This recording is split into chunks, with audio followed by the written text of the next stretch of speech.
Have you ever wondered why so many people invest in property? Well, two reasons here in Australia are negative gearing and the capital gains tax discount. But what do those terms actually mean? How do they benefit property investors and how do they affect regular Australians?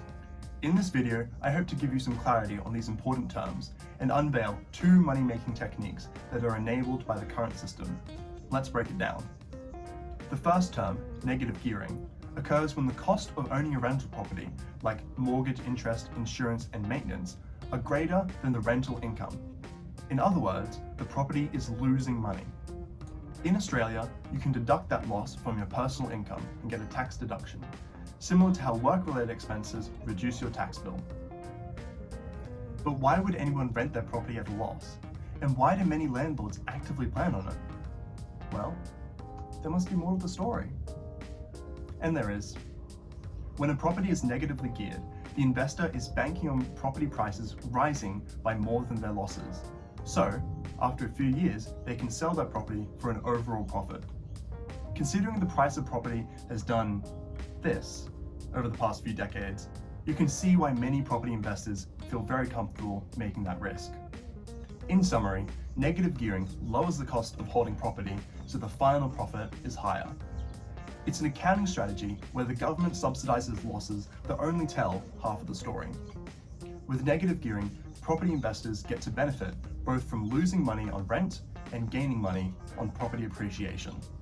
Now, let's talk about the capital gains tax discount. When an investor sells their property for more than they paid for it, that profit is called a capital gain. It's considered taxable income, just like your job. But if they've held the property for more than a year, the government gives them a 50% discount on the taxable amount. This means the investor only pays tax on half of their profit, saving them a lot of money in taxes, which other incomes don't benefit from. Here we have the first money-making technique. People invest in already unaffordable property, which will lose money, but with the expectation of a tax deduction. Then they hope that the property price increases, and they can be confident it will. Then, when they sell, the capital gains tax discount lets them keep more of that profit. For many, this is a primary strategy behind investing in property. It's about relying on price increases for a return.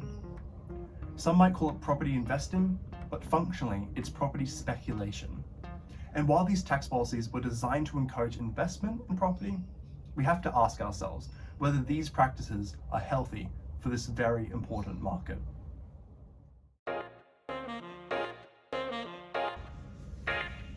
So, these tax breaks seem like they're pretty useful to property investors. It's known that they'll cost $176 billion over the next decade after all. But no one ever quantifies exactly how much of an impact they make for the individual investor. That's what I wanted to find out. And along the way, I discovered the second money-making technique, which I'm calling the loan multiplier effect. To find the impact of negative gearing and the capital gains tax discount, I compared the profitability of investing in a house with and without them. I collated data on house prices, mortgage interest rates, and much more to inform my analysis. My model focused on the median house price in Brisbane from August 2015 to August 2021. I believe this period was the most accurate because I lacked important data from before 2015, and including the post-2021 market boom would have completely amplified the results. In this example, our hypothetical investor has a job making $100,000 a year. They purchased a $470,000 house for a $95,000 down payment. Without any tax deductions, our hypothetical investor would make $86,000 over 6 years after tax. That's almost a doubling on their down payment, or an 11.4% annual return on investment. For comparison, that is higher than Warren Buffett's average annual return. Now, with the tax deductions, our hypothetical investor makes $130,000. That's 50% more than without the tax deductions. That comes to a 15.5% annual return on their deposit.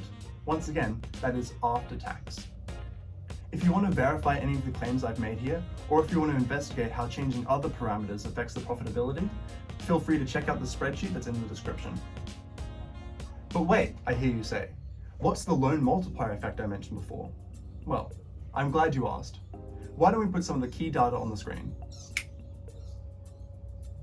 What I realized is that the house only went up by 43% in the 6 years, but somehow the investor managed to more than double their investment. So there must be something wrong with my model then, right?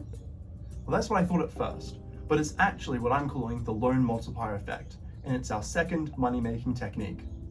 When an investor buys a property, they typically put down a 20% deposit and loan the rest from the bank. The investor only owns a small portion of the property, but are entitled to all the profit when they sell it. In fact, if the price of the property doubles, the investor's stake increases 6-fold. There are many more implications of the loan multiplier effect, like profiting from a depreciating property, but that's best left for another video. So, what's the takeaway? I have shown that property is incredibly profitable without negative gearing and the capital gains tax discount. And with them, well, a 15.5% return under regular conditions is insane. It's as if you'd be a fool to invest anywhere but the property market. And that's exactly the problem. The more profitable the government makes investing in property, the more artificial demand there'll be for homes. House prices will continue to rise and millions will struggle to put a roof over their heads. What I have laid out in this video are some of the strategies employed by property investors to extract the most money from the system. And while the system may benefit some smaller investors like mum and dad investors, the larger impact on the market cannot be ignored. We live in a nation defined by cost of living and housing stress for low-income earners. Homes are completely out of reach for most first-time home buyers, and tenants have limited rights. Given the profitability and perceived security of property, how can we not expect people to continue to outbid each other at auctions? How can we not expect house prices to continue to increase unsustainably? And how can we not expect regular Australians to struggle putting a roof over their heads? It is clear that the current market conditions make investing in property very profitable. That profitability leads to increased demand, and increased demand leads to increased prices. But house prices cannot keep rising. For the sake of Australia, we need to fix the market conditions. It is only logical to end negative gearing and the capital gains tax discount. By adjusting these policies, we can create a fairer property market, one where every Australian has the freedom of housing security and has more time to do the things they love. Stay passionate, everyone.